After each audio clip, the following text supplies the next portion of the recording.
We're delighted to have Jennifer Steverson with us today for this first in the Cal Arts Economies event.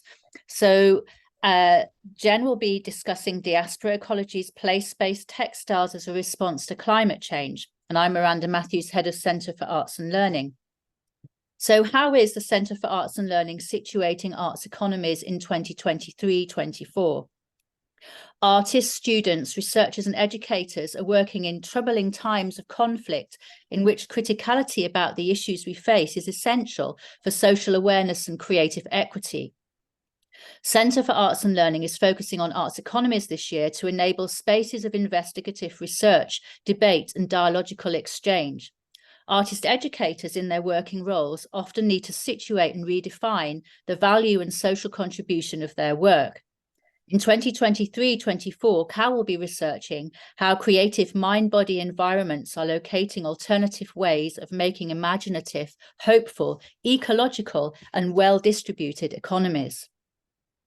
Learning in schools, colleges, universities, museums and galleries, and in extracurricular community arts locations is making powerful and meaningful contributions to thriving and intricate, well-balanced economies. Yet the wonderful, hopeful, imaginative, protesting and spatializing actions of learning in arts practice and research are constantly under pressure to demonstrate economic viability within political frameworks that often do not hold up to their own measures for scrutiny. With artists and educators, the Centre for Arts and Learning aims to co-modify and resituate the value of practice towards recognising the meaningful intercultural connections that the arts enable and towards recognising the highly significant contribution of learning in the arts to all productive forms of cultural engagement. I'm really delighted to have with us today Jennifer Steverson, who is speaking from Central Texas. And Jenn first collaborated with the Centre for Arts and Learning in 2021 for the Ecologies in Practice series, when she came into a programme specially curated by the Tate Modern on arts and ecologies, critical pedagogies in contested spaces for the MA Arts and Learning. So Jennifer Steverson is a textile artist, an independent scholar based in Central Texas, and her practice explores the complexity of Black geographies through quilt making, botanical dyeing, archival photographs and texts. She frames Black craft traditions as place-making practices that have withstood displacement. In 2021, Jenn was a virtual artist, scholar and resident with the Black Botany Studio at UC Santa Cruz. She was a Creator Maker Fellow at the Winterthur Museum and Library in 2022. Jenn Steverson's work addresses the economic issues of climate injustice via arts practice. In this presentation, Jenn will be discussing the project Mojo for Climate Change that was created during her Winterthur Fellowship. Jenn will also discuss Diaspora Ecology, and this work highlights the way traditional textiles practices are providing an alternative, economically balanced approach to production and trade. Right, I'm going to hand over to you now, Jenn. All right, wonderful. Thank you for that introduction. So I'm just going to share my screen. Let's see.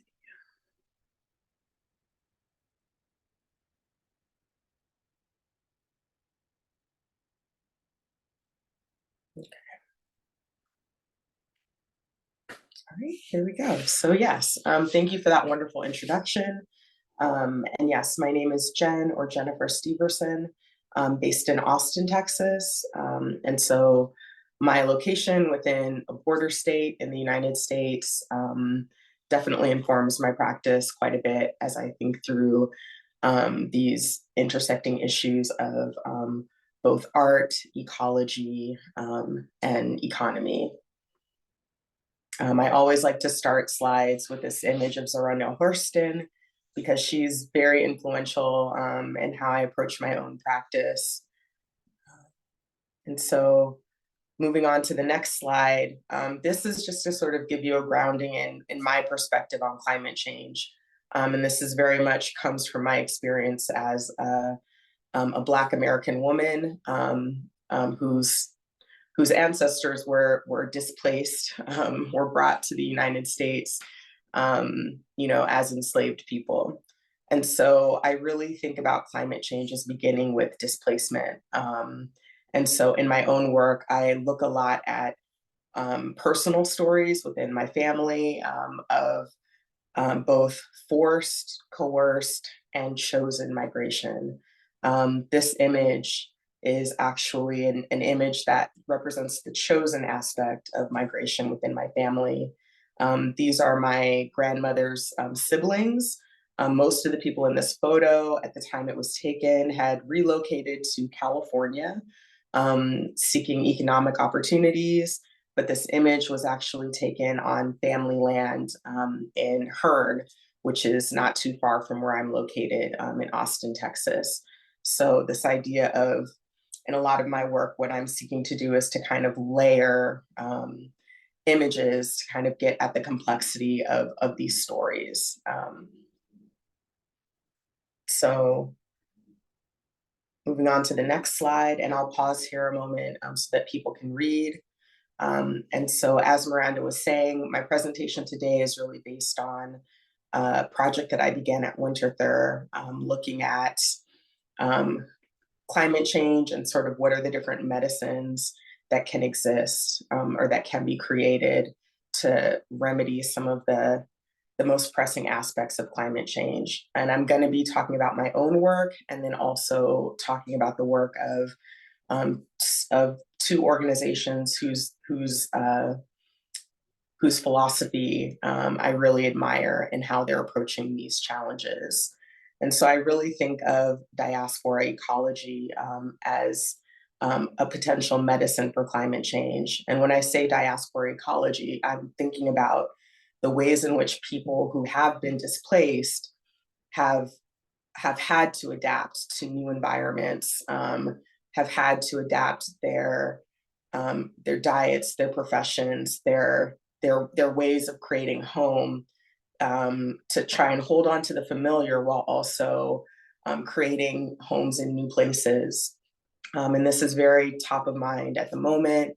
I think as you know, as I think about what's happening in the world with the Palestinian diaspora and also the Jewish diaspora, and the ways that those two stories are being elevated in a way that I think is trying to force narratives into very simplistic either or perspectives. I'm trying to hold on to the complexity of how different diasporas adapt and of the possibilities for how people can also live together as they move through these different places. And one of a big influence on my own thinking about these issues was Dr. Aristide Zolberg. He was the director at the Center for Migration at the New School where I was an undergraduate student, and working with Ari and with my coworkers in that archive was my first experience of working in a research center. And so I got to sift through his papers, which covered decades and decades of research on migration. And as I sifted through Dr. Zolberg's papers, I really began to understand or see how his own work was about finding commonalities across these different diasporic experiences. His work was very much influenced by his own experience as an immigrant during World War II. He was a survivor of the Holocaust. He went on to study to become what was called at the time an Africanist. A lot of his papers had to do with the newly independent African nations. And then his archive also included a lot of material on traveler communities in Europe and also in Britain, and looking at the ways that migration within that community was a way of life, but also was also a cause for kind of social isolation and discrimination. And so I just wanted to kind of lift up Dr. Zolberg's legacy, because I think that in the complex times that we're in now, I really try and remember the way that he was able to navigate very complicated histories while also keeping an open mind and, kind of keeping at the forefront that we can hold on to complex stories, and that can give us an understanding and a compassion for people who are suffering through forced displacement, and kind of thinking outside of the construct of the nation state, for how people can navigate these new realities that we're in. Okay, and now I'm going to go into more talking about the textiles, and the history and the histories that I'm working with now. And so I'm going to go back a little bit to this first slide where I talked about climate change beginning with displacement. And so I wanted to show this image from a Charleston slave auction because I think the interesting thing about the way that slavery has affected, especially how the stories of slavery are told within the United States, is that there's often an emphasis, especially now as history books are being rewritten and as stories are being simplified, there's an emphasis within conservative movements to really emphasize the view of slavery as people who knew nothing, who were brought to the United States and who were improved through their, forced labor.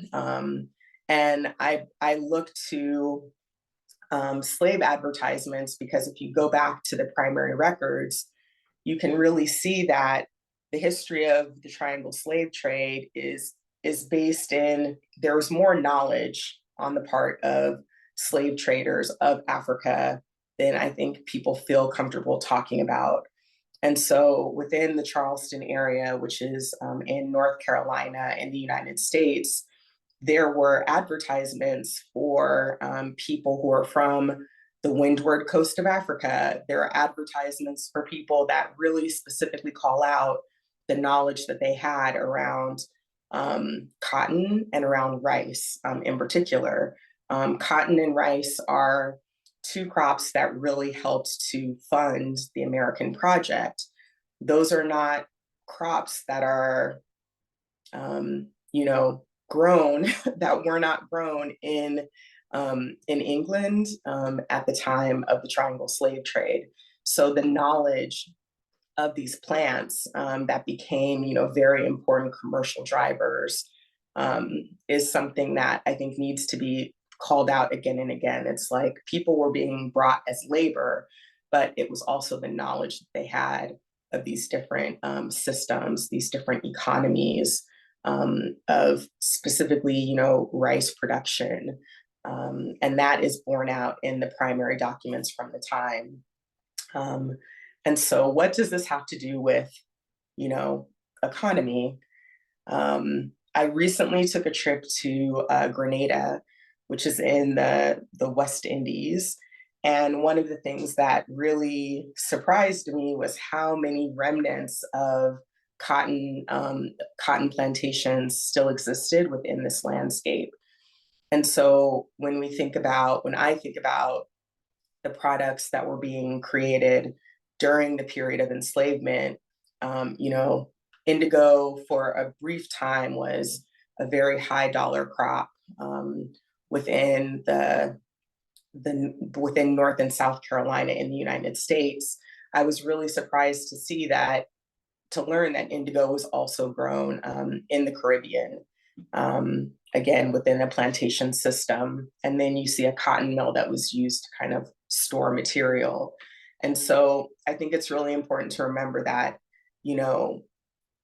the things that drove the slave trade were, a lot of it was money. A lot of the conceptualizations around race were being created to justify these really abhorrent work conditions that people had to live through. And so when I think about the period of enslavement, I think a lot about the amount of wealth that was generated during that time. And that wealth was generated through the movement of people, but also through the complete kind of reorganization of land around the world. And I think that those impacts are part of what we're still dealing with today in the age of climate change.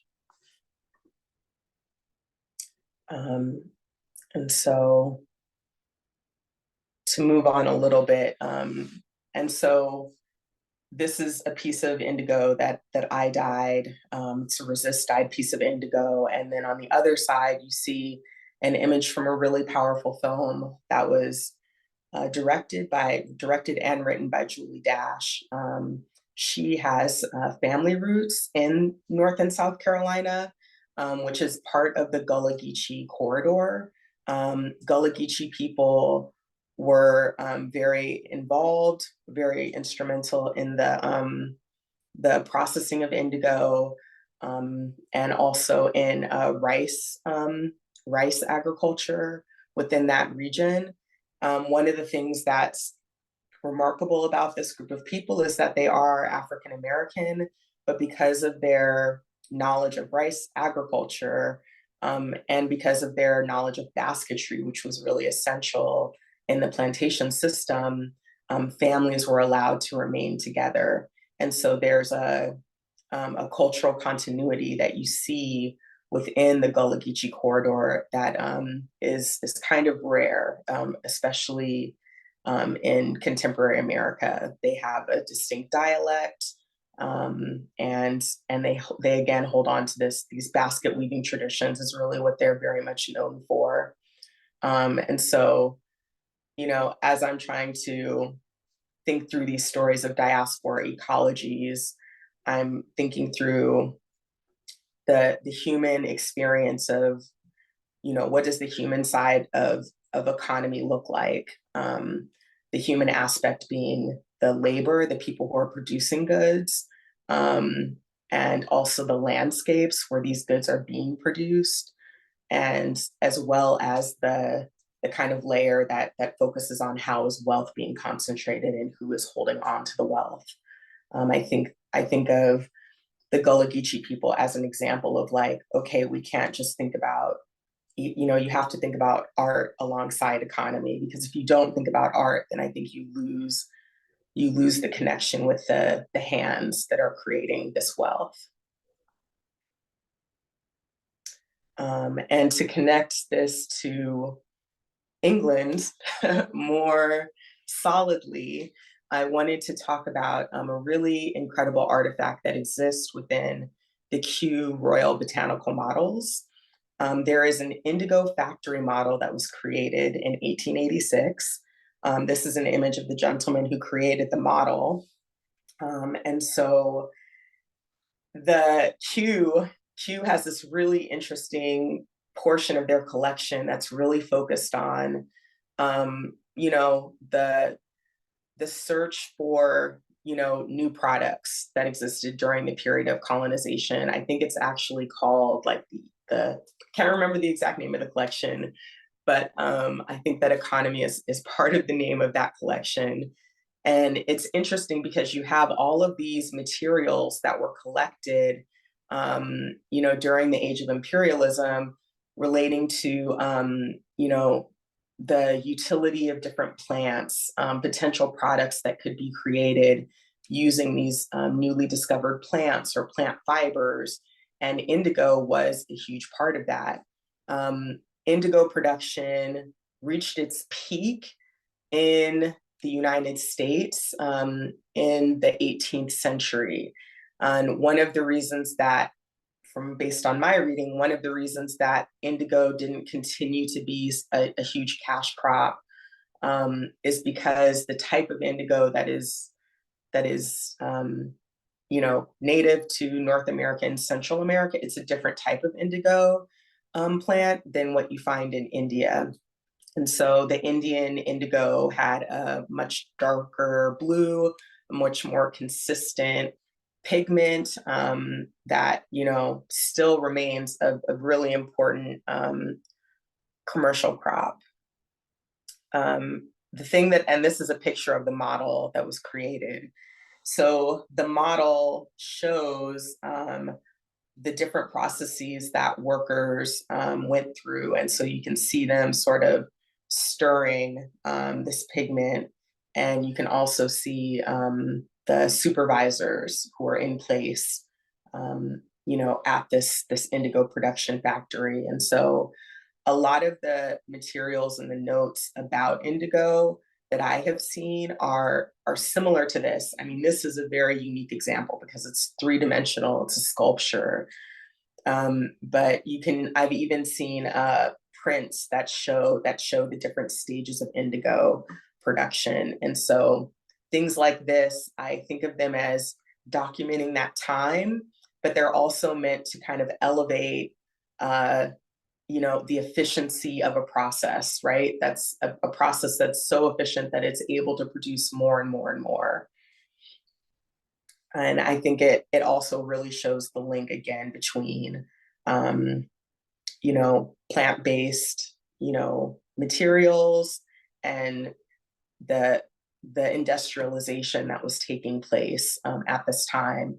In order to have that level of industrialization, you really needed a huge input of raw goods and raw materials. And so as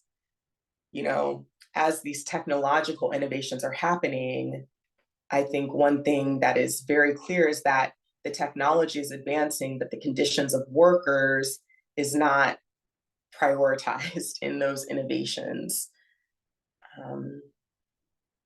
And this is a piece by Rachel Green, whose work I very much admire. This piece is called Shroud, and it is meant to commemorate the Rana Plaza disaster and also the Triangle Shirtwaist Factory fire. These are two tragedies that occurred within industrial manufacturing, separated by almost 100 years. And the thing that they have in common is just how the drive for producing more and more and more, it really, it makes workers vulnerable to dangerous working conditions. And again, as much technological innovation that separates the Triangle Shirtwaist Factory, which happened in the 19th century in New York City, Rana Plaza happened more recently, but you have similar conditions in both of those factories, even though other aspects like, electricity, sewing machines, those things have advanced, but the lives of workers are not prioritized as the textile industry is growing and is getting more money for their products. And so Rachel did this very moving piece. It's actually a series of installations. And so you can see that that Rachel is commemorating the 1,281 garment workers whose lives were lost in the combined tragedies of the Triangle Shirtwaist Factory and Rana Plaza. And Rachel specifically chose to use white also as a way to reference the way that that the deceased are prepared for burial, both in Bangladesh and within the Jewish faith.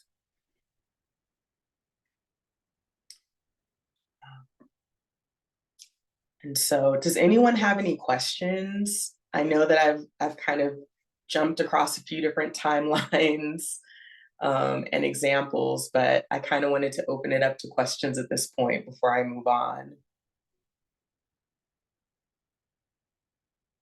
If anyone wants to put a question in the chat.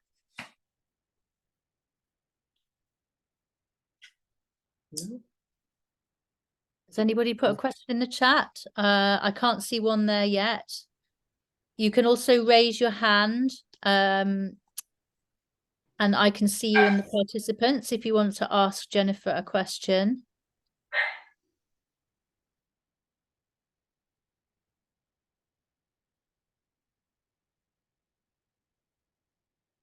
So Jennifer, these different origins of the dye and the processes and the different working models that you've seen, that you kind of traced historically from the from the 18th and 19th centuries. Do you kind of view similarities with the forms of production that are happening today, and also connection to production that for materials that might be used in artworks, for example? Mhm. Yes, and I will definitely talk about that later. But I do see similarities in. I guess I just see that things aren't changing quickly enough on the production side when it comes to the things that we're purchasing, whether it's clothing, even when I think about new technologies like cell phones, electric car batteries. When I look at the extraction that's happening to get, rare minerals that are needed for things like electric cars, it's like there still are the same dangerous working conditions that people are being subjected to, and also the same concentration of wealth away from workers and into sort of the heads of multinational companies. So I think it's something that's really important to pay attention to, because I also feel that, especially, again, I'm in Central Texas, so we're kind of a tech hub. There's a huge Tesla gigafactory that just opened here. And so I think it's important, as these new innovations that are seeking to kind of save us from climate change, as these new technologies innovate, they really need to innovate at all scales of production. It can't just be an innovative product. I want that innovation to also extend to profit sharing with miners, with finding new methods for recycling the materials that we buy, and ensuring that also that the extraction of resources isn't destroying the places where these materials come from. So yeah. But on that note, I will move on to the work of some organizations that I think is really important and that I'm learning a lot from. The first organization that I'll highlight is called the OR Foundation. They are based in the United States and also in Ghana. And so you can see that part of their mission is that there's too much clothing and not enough justice. Sorry, give me 1 second while I make sure I have some quiet to finish my presentation.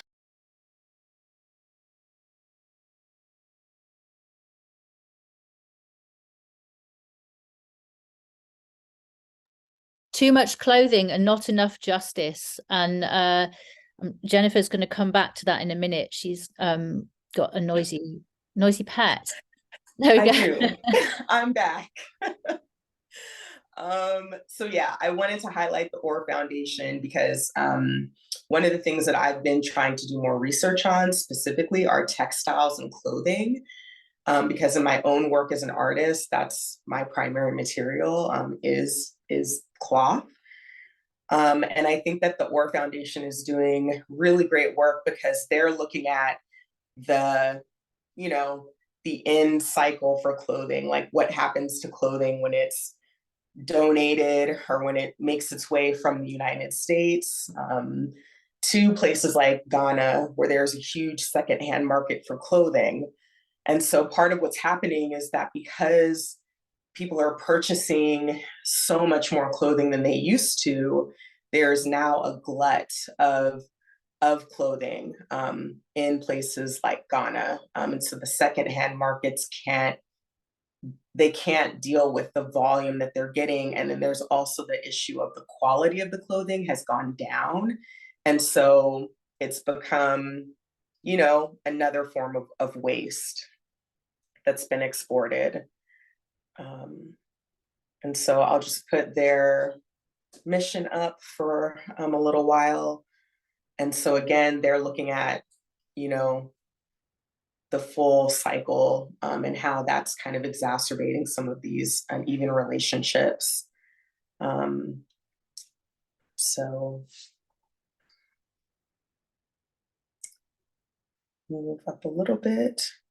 And so what the Aura Foundation does is they have, and I really encourage you to visit their website. All of this is from their website. So they have different programs to address different aspects of this problem that's being created. And so one of those is No More Fast Fashion Lab, which is located in Accra. And they also have programs that are focused on the people who are reselling clothing in the markets to try and help them to find more viable forms of employment through entrepreneurship programs. The other organization that I wanted to highlight is called Slow Factory. Oh, sorry, it's called the Ore Foundation. Literally OOR. I'm so sorry. I'm gonna try and get some quiet again for a minute.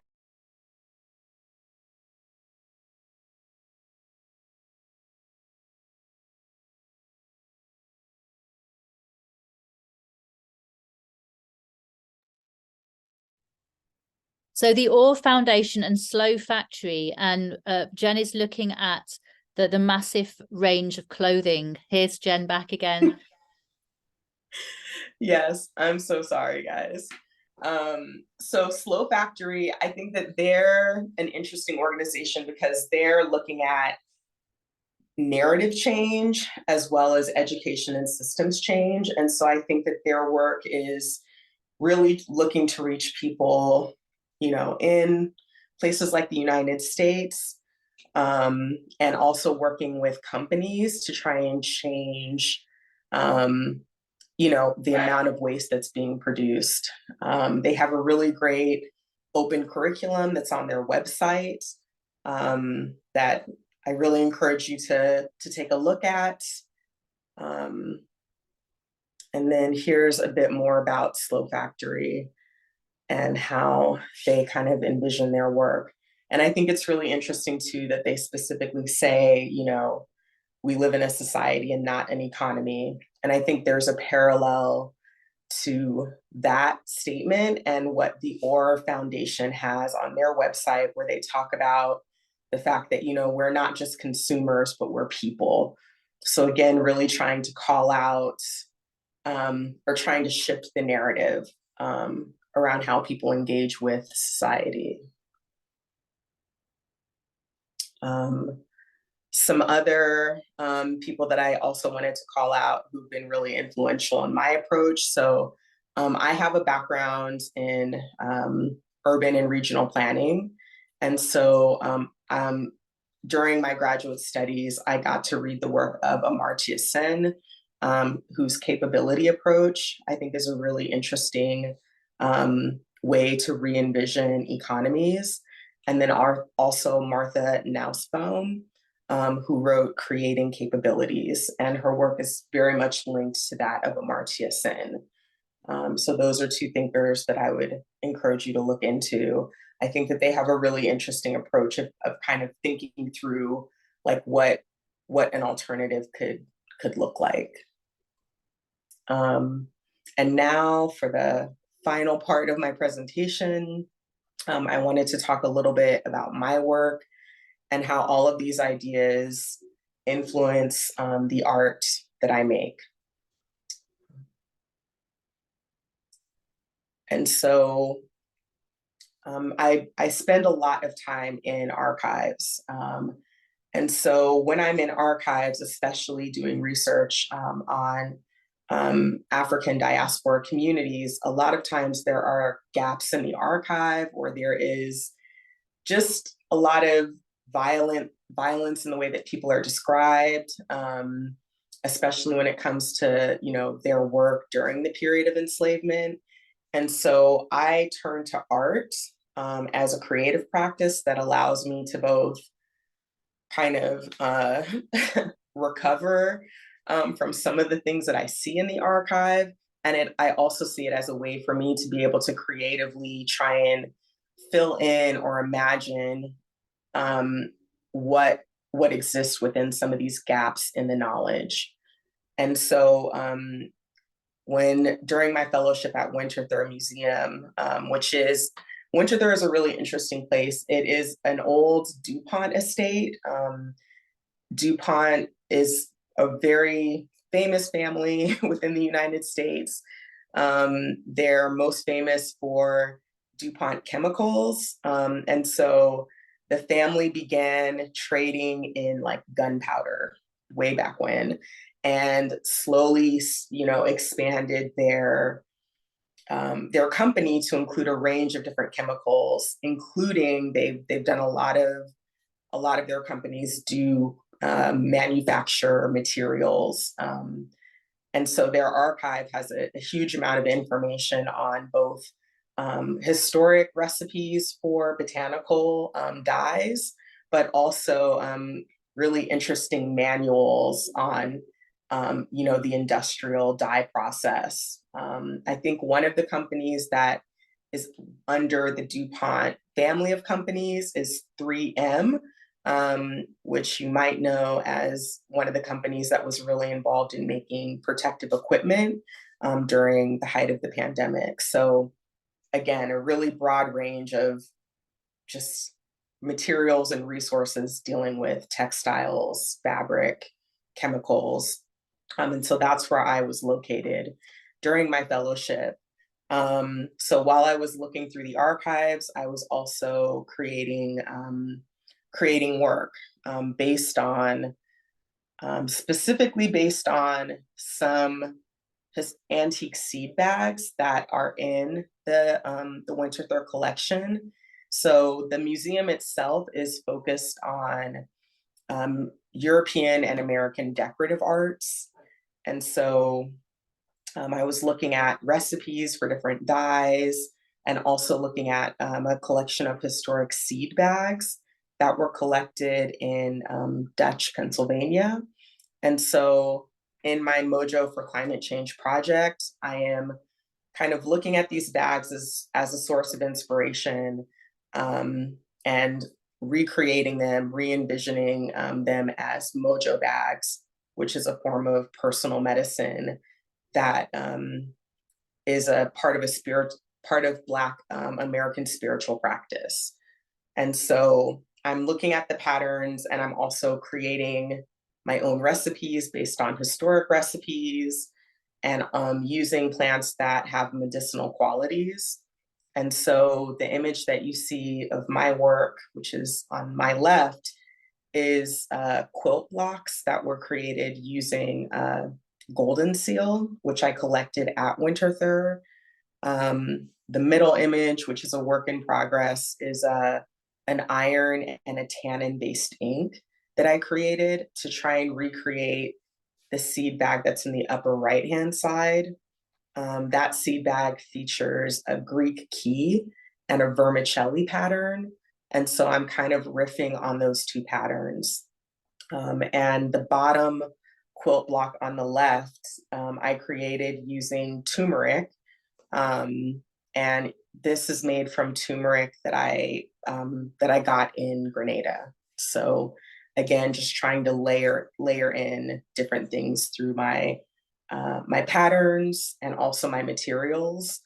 And for this project, I also used exclusively cloth that was fairly traded and hand woven. So the cloth that I'm using here is Kala cotton, which is made from an heirloom variety of cotton that is very heat resistant, and it's hand woven as well. And I purchased these materials from Botanical Colors in Seattle. So they have a really great transparency in their process. And so that is one of the pieces that I'm making. Most of the installation, most of the Mojo for Climate Change project that I'm working on are going to be the actual Mojo bags. And so this is an example of one of them. And so I'm filling the Mojo bags with seeds that tend to be heirloom, heat tolerant, just thinking through, again, like what is the medicine that we would need to survive climate change. And in the top right-hand side, you can see me kind of fanning out the leaves of a plant called Lego spinach, which I was able to grow in Texas during an extremely hot and dry summer. And the bottom image is a water carrying container that's made out of a board.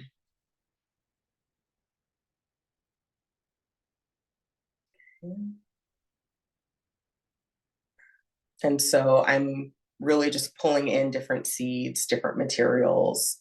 And so the final project will be installed at Winterthur in spring of 2024. So it'll be a combination of kind of wall hangings with these Mojo bags that are filled with these different materials. The bags also have glass beads that I was gifted by a friend that were handmade in Ghana.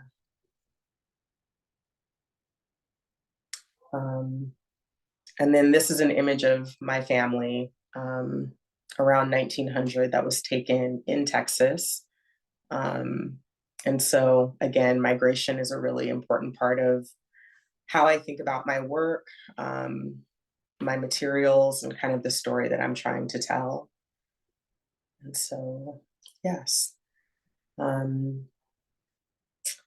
that is my final slide, which is, I'm ending a little bit early, but I would love to take any questions or hear people's thoughts.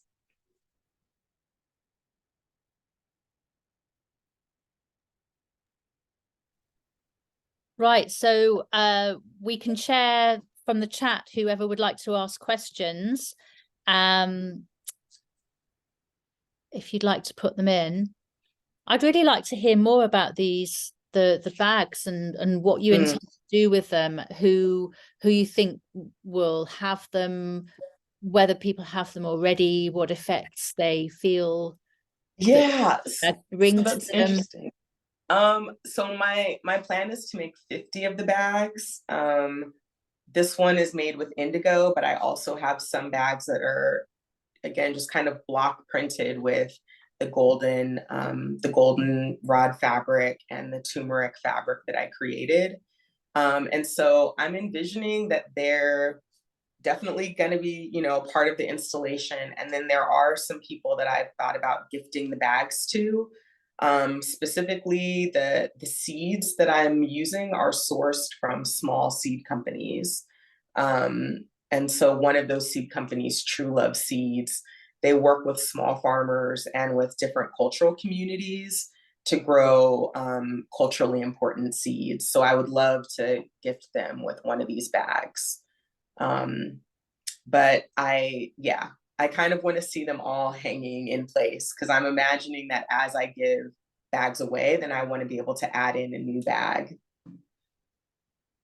Great. We've got a couple of questions coming up in the chat. I mean, it's absolutely fascinating. I think it's a wonderful idea. This sense of the mojo, which has a, you know, when you get your mojo back, it means you have capability to do things, doesn't it? Yes. And that links back to the Amartya Sen capability approach that you were talking about, plus the sourcing of seeds that might survive climate change. I mean, I'll ask you a question about that in a minute, but so we've got a couple of questions here. So what types of printing processes do you use with the indigo? That's from Jai Blue.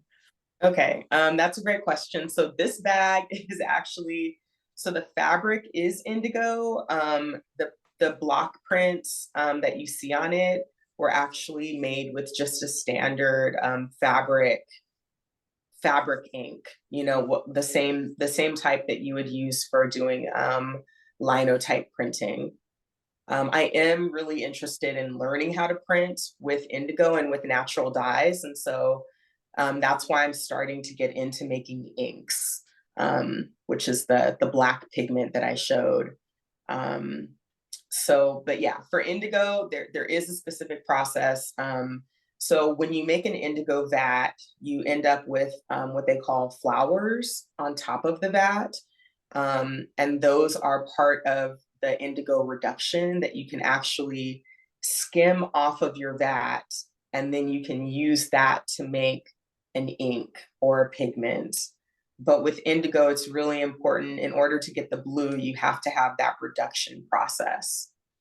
And the flowers are kind of a stabilized reduction of the vat. Fascinating.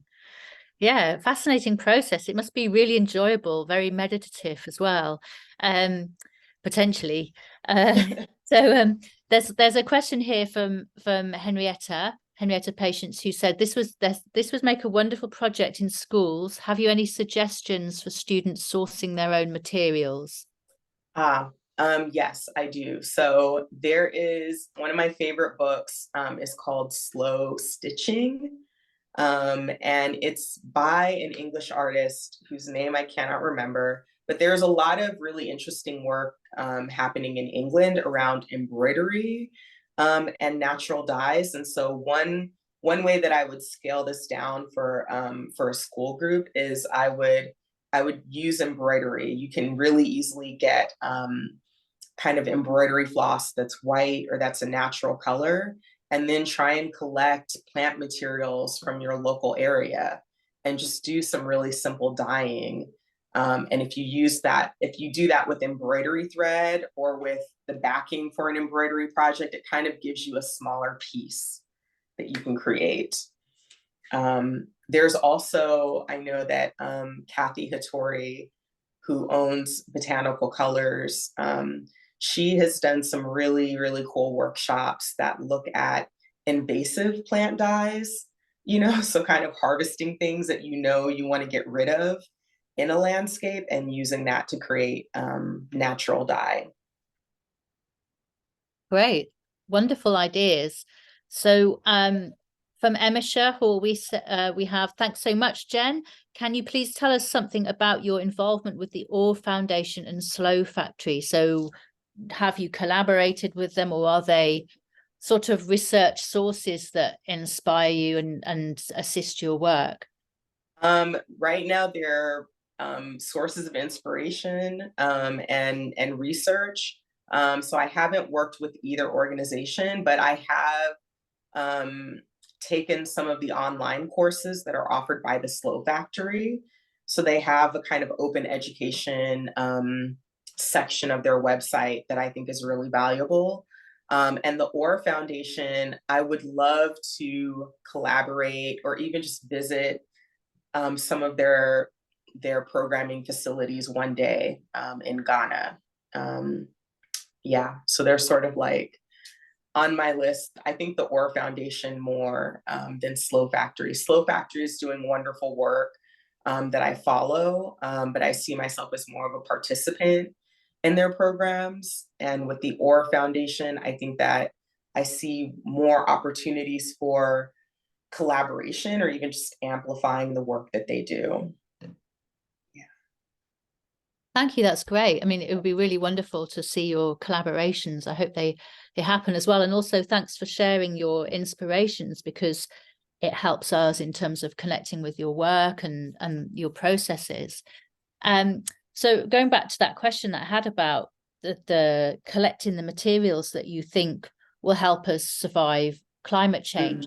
Mm-hmm. I mean, is there a research behind that actually says these materials will do, or is it more a kind of a sense of hope and a sense of courage and determination that a generation, a sort of philosophy of resilience that happens in that sort of generational process? Well, I mean, I think I'm trying to work with both, like I'm a really big believer in like research and kind of understanding how things work in the real world. And so like the seeds that I'm using for the Mojo bags are seeds that I have talked with people who have grown them about. I've done research into where they grow. I also, in my day job, I work with community gardens, or I guess in England, they're called allotment gardens. So one of the challenges that inspired this Mojo Bag project was kind of talking with community gardeners and really seeing the kind of just it's really difficult to try and grow food when the climate is changing so rapidly. Especially in Texas, we're kind of seeing both ends of the extreme. So we've experienced several hard freezes that have knocked out power and water in the wintertime. But we also just came out of a summer where there were more than 70 days over 100 degrees. And so trying to grow food in those conditions is part of what inspired the Mojo Bag project. And also just really wanting to have a sense of like, as an individual person, like how can I maintain a sense of hope when I see, how badly people are suffering in this moment. So it's both and, like I'm doing the research, but I felt the need to really shift my research into looking for organizations that were doing work to make a change, like looking at the problems, but also trying to come up with a response. I'm thinking about early economies that began with a sort of gift exchange of one type of ecological produce for another. Do you think there are ways that, say, degrowth or fashion or this form of alternative economy relate to that? Are there aspects of, say, gift exchange to bring back in a sort of more fairly redistributed economy? I think about seeds in that context a lot. I mean, I was just at a Black urban growers conference in Philadelphia and talking with people about seeds and trading seeds from different places.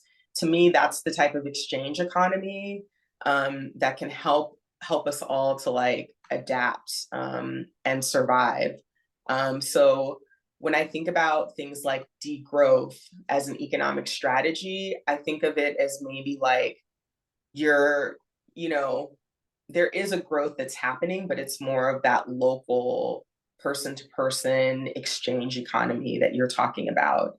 And so, yeah, I also think that there is a need to slow down, to slow down the production of clothing, the manufacturing of weapons. Like, I think about, what are we investing like as a collective, like as a world, what is, I mean, and as an American, I think about this all the time, like how much of my tax dollars are going towards the manufacture of weapon, the extraction of oil versus is going to education, going to, housing for people.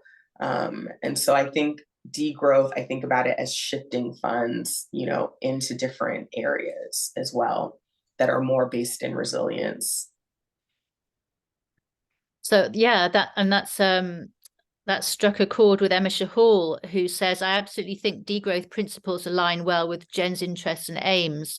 Emma, do you want to come on camera and share your thoughts for that?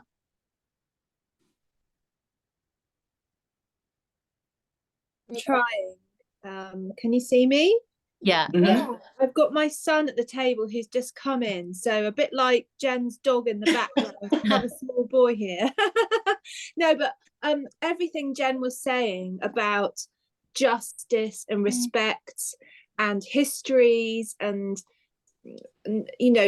troubling all this exploitation, everything you were saying there just matches so well with this idea about degrowth and how we regard people and what's the purpose of life, what are we trying to achieve here. And I think your particular examples related to textile production and these kind of big wastes of resources and exploitation of peoples is just, it's not helping anyone. And I know there was an article in the Guardian newspaper maybe last week saying that the fashion industry is trying to, in some senses, be more environmentally minded, and introduce more organic textile production and more sustainable ways of working. But people's demand for the items, the clothing, the accessories is making a nonsense of any attempt to make it green. And you see all those images of all the kind of the waste clothes. And I think what you're doing with your project, with your little bags, that's making something really meaningful and really slow and really beautiful and significant. I mean, I think for a lot of people, that this modern life is just so fast and wasteful, and it's am I expressing myself clearly? Yeah. Yes, I love understand. what you're doing. I really love your approach and your interest. And I think the point that you made, I wrote down that you said you use art as a way of recovering from the archives. That actually, I think anyone who cares about the earth crisis and all this terrible exploitation and waste and damage, you have to be prepared to be hurt and be upset and be troubled and find a way of coping with that. Because if you want to make a difference and if you want to share these stories with others, you have to kind of be prepared to suffer in a way, not in the same way as many other people suffer, but certainly to recognize that this not you occupy difficult spaces and uncomfortable spaces. You kind of have to go through the process of being very upset and being very angry, and then thinking, how can I reframe this positively whilst also highlighting the issues? So I'm just really excited to hear about the work you're doing. Thank you. Thank you. Yeah, and I think that thinking about the emotions and the real stress and anxiety that exist, I think it is really important, like you're saying, to also just like remain in touch with empathy and with emotions, because becoming numb is not the way to stay engaged. So yeah, thank you for that. Yeah, there's definitely a creation of feeling, isn't there, in your work, and a creation and connection with feeling. And certainly I get the sense of your slowing down is feeling for the people who have created those processes over centuries as well, in terms of making the dyes yourself and using the handmade fabrics and bringing back the quality of materials, the quality of the color, the quality of the fabrics, the quality of the making, which is not what's happening in the fast fashion industry, let's say, where there's those vast amounts of cloth that are being burned and causing even more climate distress. So it's absolutely vital work. And do you plan to exhibit any in the UK, or will it come to Europe in examples? I would love to. I would love to. I have family in London, and so I would love to be a part of a group exhibition or display work in London. There are also archives like Kew Gardens, which I've been to. I would love to spend time in their archives, and so that's something that I'm working on. I was a part of a virtual event called the People's Quilting Bee, and one of the organizers, Jess, runs the account Public Library Quilts. I don't know if anyone here is familiar with it, but she's on Instagram and she's based in the UK, and so I was kind of chatting with her about some possibilities for specifically for getting into archives, like even the V&A archive. Like they have so much information on cloth and on cloth in Africa, in the places where England had such a massive presence. So very, very eager to I think more about sitting in a library or an archive for hours in England, but I would also love if that came alongside an opportunity to display my work. Yeah, well, this event is being recorded, so hopefully people who can make those opportunities will hear it at some point. And Yes. yeah, I mean, it's also really moving to see that photo of your family. I mean, were any of your family makers? Was that kind of, because quilting practices are traditional practices, aren't they? And was there sewing? Was there creation of clothing? Was there creation of fabrics, materials, other forms of making? Yes. So I learned last year actually that my so not one of the people in these photos, but my great grandmother is in this photo, and her husband owned land in Central Texas and grew cotton as a cash crop. So I knew that he was a farmer, but I had no idea that he was growing cotton. And then on my mother's side, my mother is amazing she's an amazing sewist, and she learned from my grandmother, who, you know, I think came from a generation where people just knew more about how to make clothing. But, you know, my grandmother made a lot of really beautiful dresses for herself, and, you know, 1950s suits with collars, and, you know, she had those kind of tailoring skills. So I am still learning how to sew clothing, but I did learn how to crochet within my family. And I will be visiting Charleston, Savannah, and St. Helena Island in the spring, because the man who's at the center of this photo, Tom Henderson, he was actually from Savannah. And so I'm hoping to find out more about that side of my family, and also to connect with some of the Gullah Geechee basket weavers. So, yeah. Yeah, so the Gullah Geechee basket weavers, and you say they have their own dialect or their own accent, is that right? And they're in their own dialect, yes. Yes, so they have a distinct dialect, and they also are, it's because of the geography and because of the rice agriculture. And so there are islands that are off the coast of South Carolina and North Carolina and Georgia where there was a lot of absentee, you know, landowners who would stay on the mainland, but their plantations would be on these islands. And so it created more space, you know, from white supremacy that allowed people to hold on to these cultural traditions. I think it's similar to what I imagine happened in the Caribbean, you know. So yeah, it's a very interesting cultural community. They're going through their own fight to protect their land right now, because it's coastal property. It's very beautiful. Now that there's air conditioning, more people want to live there. And so there's a movement on to kind of protect those areas.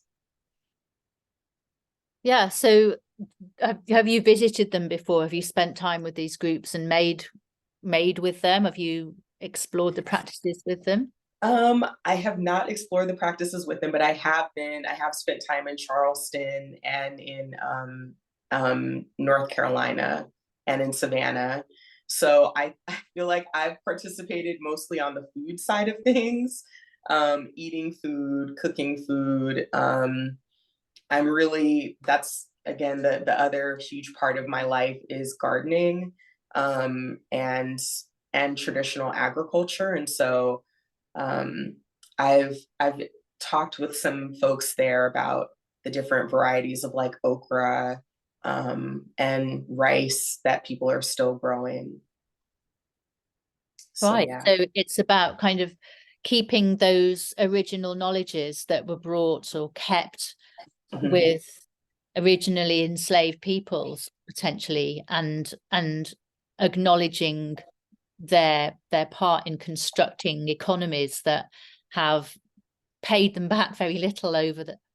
people back very little over the centuries. Yeah. So do you think there's a way in which artworks, which I suppose in society can be priced differently from things that are sold in craft markets, etc., do you think there's a way that those statements help to redistribute understandings of economies in the production of work and the distribution of work, the way it's exhibited? I think there's definitely a lot of potential, and I know that there are some very talented Gullah basket weavers whose work has been collected by museums, even art museums, as well as craft museums.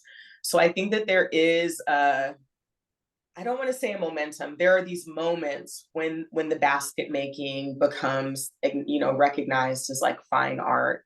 And I would love to collaborate with, you know, a basket weaver on projects and on creating things that can be sold, you know, for, and do more of a, yeah, if I can create work with a basket weaver that would allow them to get a higher price for their items, I think that would be incredible. And I was talking with another artist who's based in Texas, who's from Kenya, and she's working on like a social entrepreneurship project to work with weavers, Kikuyu women weavers in Kenya. And so talking with her really gave me some ideas about how that could happen, you know, within my own work.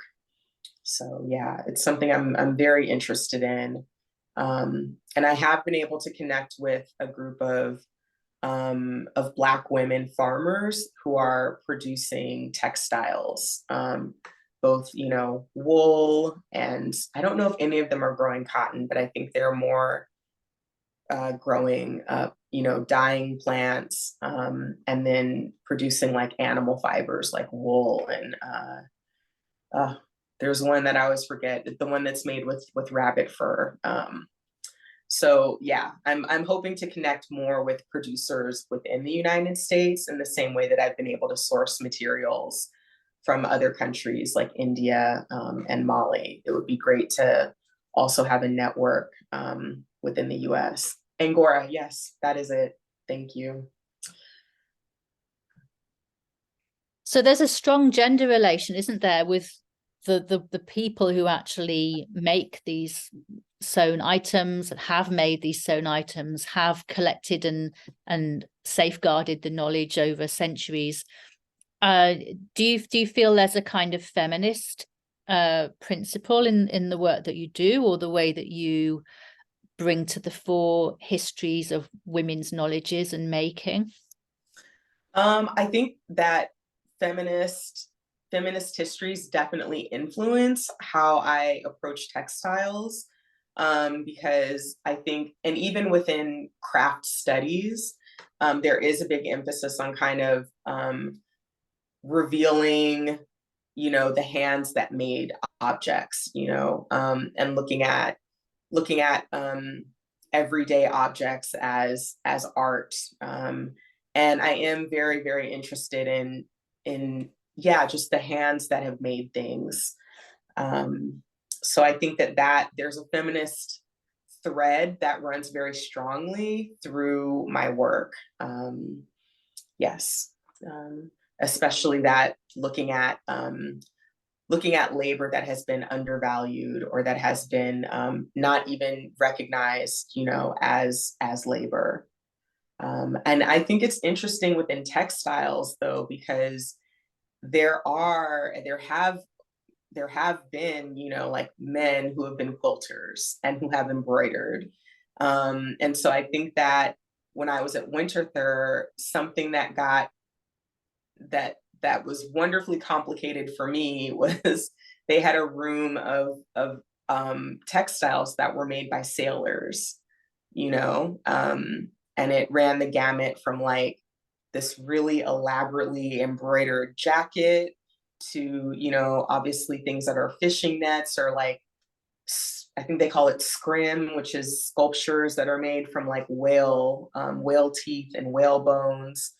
And so I do think that craft is very gendered, but I also think there's an aspect of that that might have come later, you know, in terms of how we conceptualize it. I'm always kind of asking myself, like, is that a fact that I'm stating, or is that, like, you know, Victorian etiquette that filtered into my education about, you know, the roles of men and women?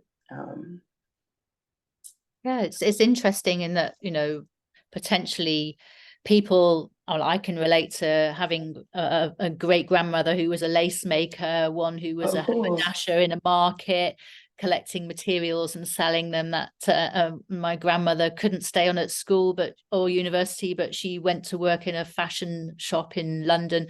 So a lot of the women from those past times, and even potentially present, didn't get to stay at school and didn't get to go to university. And the processes of learning how to dye materials, how to sew, how to create, were they important kind of handed down forms of education, do you think, that for those families? Yes, I think they would have been really important. And I think it's interesting because within quilting, I always think about the difference between quilts that somebody who was working as a domestic, like they might have been making textiles and quilts for their employer, and then there are the things that they made for their own home. And so I think that I wonder, like, what skills are passed down, and probably a little bit of both, you know? Like, for example, there's a Black fashion designer, Anne Lowe. Her work is on display at Winterthur right now, and she's most famous for having designed Jacqueline Kennedy's wedding dress. But she learned how to become a dressmaker from her mother and her grandmother, who were all seamstresses. And so she achieved a very high level of art. I mean, she was creating couture gowns for, you know, wealthy families on the East Coast. And so I think that's definitely her story as an example of how skills were passed down, not just skills to create things for herself, but like skills to have a profession, and to work in a certain way. Those skills and learning that enabled a form of social mobility in that case. Yeah, Definitely. And I think that there are some aesthetic differences too that are, you know, the world of quilting is so vast, but you have like very fancy, very intricate quilts that were more like something that people would have used as part of home decor. And then you have quilts that are more utilitarian, that would have been made of sturdier materials, might have been made a little bit more quickly. And so I think within quilting, there's also that that's visible, those class differences, and also the difference in how textiles are used in the home and who they're made for.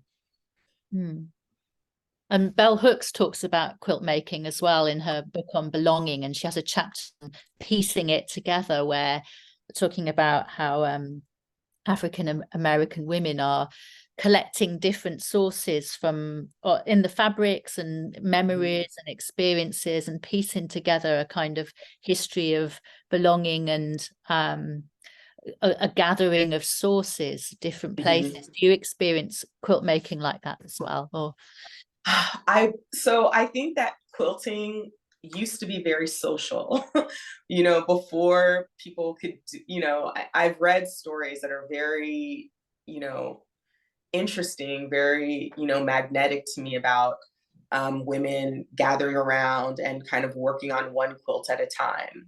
So like after they've had the piecework, having almost like a social circle of women who get together and they all quilt each other's work. So I love that social aspect of quilting that I think Bell Hooks is also alluding to. I hope to experience that at some time, but I definitely do piece together different elements, different fabrics, different stories. So that collaging of materials is very much a part of my work. Yeah, I'm really appreciating this expansion on your work and your histories and the connections, the context of your making processes. I'm just going to ask our participating audience if they would like to ask any questions. Questions coming up for Jenn, as it's currently a bit of a discussion between me and Jenn, which is great. I'm really enjoying talking to Jenn, but if you have some questions, that would be fantastic.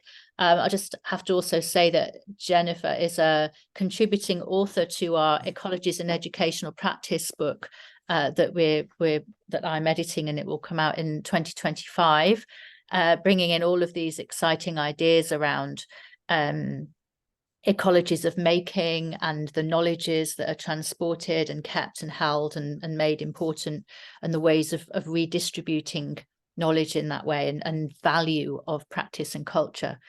So Emma says, as a general observation, textiles is a universally relevant field that spans art and everyday life. I think it's very relatable in terms of understanding climate and environmental issues. We all need clothes and home textiles, etc. So yes, there is that relation of need, isn't there, that even in the changing climates, we may even be kind of addressing what kinds of wardrobes we have, how we're going to dress ourselves as it gets hotter and hotter, or colder and colder in some places. So yes, there is a big relation to that. And potentially, I'm just as a kind of caveat really, in terms of how the slow processes happen, that let's say, how do you envisage there being enough clothes, or being enough made for people to afford? That's the thing. I suppose that's how mass production and mistreatment of workers came in, wasn't it? It was like the demand for having enough, even if one. I mean, well, it's every day till it wore out. I mean, yeah, and I think it's interesting because right now there's so much clothing being produced that, like, there have been exposés on, fast fashion brands that have, burned or slashed or thrown away their clothing, their excess clothing, because they don't want to donate it, I think right now the problem is really the excess of clothing. And I also think a lot about how, like, I mean, I was born in 1981, so I experienced within my lifetime the change in quality from what you could purchase at, I don't know, like a Macy's. Like when I was a kid, you could still get clothing that was like 100% cotton, 100% linen. And I think that there's a need to almost educate younger generations about how to tell the difference between different types of fabric.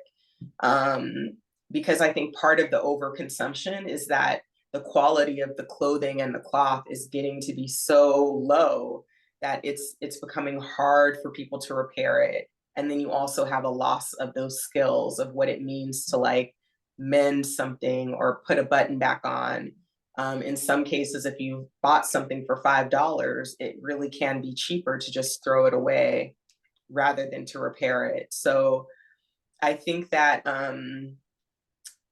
with, even though I understand that slow fashion, higher quality fabrics, they are more expensive, but I hope that everyone will get to at least just experience the difference between, a well-made piece of cloth versus something that's really cheap. I think that's where museums and even, the retail shops can, if people are encouraged to really touch and to understand, like, this is cotton, this is silk, this is polyester, being able to look at a fabric and understand, like, is this going to degrade more quickly? I think that type of education is really important, because I don't know how you would gain that experience from shopping online, whereas it used to be most people bought things in person. So I think, I don't know if that makes sense, but I think that's something I think about when it comes to textiles. Also, I think there's a huge place for, I think there is a good, at least within the United States, vintage clothing is very valued. People love to be able to purchase a pair of vintage Levi's or vintage, cowboy shirts and things like that. And so I think that even for people who can't afford to buy, something that's, the highest quality fabric, maybe they can go to their secondhand store. And if they understand what to look for, they can still get something that's a very high quality that isn't going to cost hundreds of dollars. Very good point. Yeah, it's really, really good point that the quality of clothing, the sort of less is more kind of thing. So I'm just wondering if we have any final questions for Jennifer, because we have like 9 minutes left of our session time, and we want to make the most of Jen's presence amongst us. So if you want to put anything in the chat, please do. But yeah, I will carry on chatting until something comes up. All right. I can definitely do that too. From Emisha, so what are your plans for your next project, Jen? Oh, did somebody come off mute? Emmett has just put in the chat, what are your plans for your next project? So you were talking about going to visit where your relatives were from. Is that involving a project, or is that? That is involving a project. And I will say the Mojo bags project is my current project. I'm in the process of making all of those bags. And I will be visiting Charleston, Savannah, and St. Helena Island in March, February. If the weather cooperates, I'll go in February. But I'll be doing some practice-led research. So I'll be going into archives, looking for information on African-American craft traditions, basketry, natural dyeing, and also looking for photographs. And then I'm also planning to connect with some local artists and talk with them about, hopefully finding some future collaborators and to learn more about the basket weaving process. I love basketry. I don't think it's something that I'm interested in becoming an expert in, but I would love to, maybe commission an artist to create something purpose-made for one of my future projects. And then, let me see what else is coming up. The book that you mentioned, Miranda, which I'm really excited about. So polishing my chapter for that. And yeah, I think that's pretty much it for now. There are a few fellowships and things that I would love to apply for. But winter is where I try and take my own advice and kind of slow down a little bit. So the Mojo bags and the project in Charleston that's plenty to keep me busy for the winter. Sounds a wonderful project, a wonderful winter warming project there. Fantastic. Yes. Emotionally warming. I don't mean globally warming. But so we have one potentially final question saying from Jai Blue, how do you go about sourcing it and gaining access to archives? I'm so glad that you asked. I would recommend, I mean, it's this way in the United States, and I'm sure that we got this from England, but most cities and towns in the US have a local history collection. A lot of times in very small cities, like mine in Austin, there's a history center that's connected to the local library. So I recommend that you visit your local library and even maybe think through, sometimes different government agencies will have archives that you can access. I know that England has a census. There are census records that you can access. Some of these things are online. Some of them you can access in person. but I would recommend really just starting with your local library and asking them what historic materials they have. Historic house museums would be another like kind of easy to access institution that's open to the public. And for primary documents that can be very fragile, oftentimes you do have to make an appointment to see those materials. And so those are sort of some starting points, but I would go local library, local heritage, institution, or, historic house museum, and that would be a good start. Thank you so much. That's really helpful to all our audience and also to students who will listen to the recording of this video later. Yes. Really helpful. Thanks so much. And perhaps Jenn, if you stop screen sharing now, we could invite everybody who wants to come on to camera. So anybody in our audience who wants to come onto camera and be present with us in a visual virtual room, you are very welcome to do that now, because it's our kind of wrapping up time. So thank you so much, Jenn, for being with us today and for sharing your wonderful, really inspiring and motivating and just hopeful, wonderful work that is just, I think, what the most brilliant starting point for our Arts Economies theme for Centre for Arts and Learning for this year. So thank you so much for being with us today. And our next event is with Maggie Pitfield, who's on camera currently, who's coming in with her co-authors on the 5th of December to present and book launch for Drama at the Heart of English. So we're looking forward to that. And that's going to be a hybrid event. So assuming we can get the room, but for timetabling, which you should be able to, but we'll have a hybrid event for Maggie's book launch. And then hopefully for further book launch in the future that Jenn will be at for our Ecologies and Educational Practice book. And I think I might use some of my princely editor's fees of £500 for that. So we could have a proper book launch.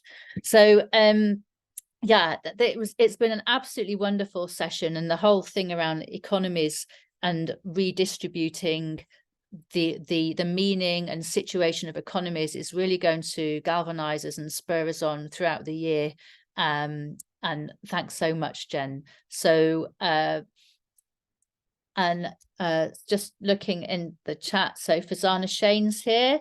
That's brilliant. Thank you so much for attending, Fazana, and to all our wonderful audience as well. Thanks for the questions from Emma Shah, who I know also makes things. Emma Shah, I've seen your making, and it's really interesting and fun. And from Henrietta, who thinks really well around school projects and economies in school projects and ecologies in school projects as well, also contributing to our book.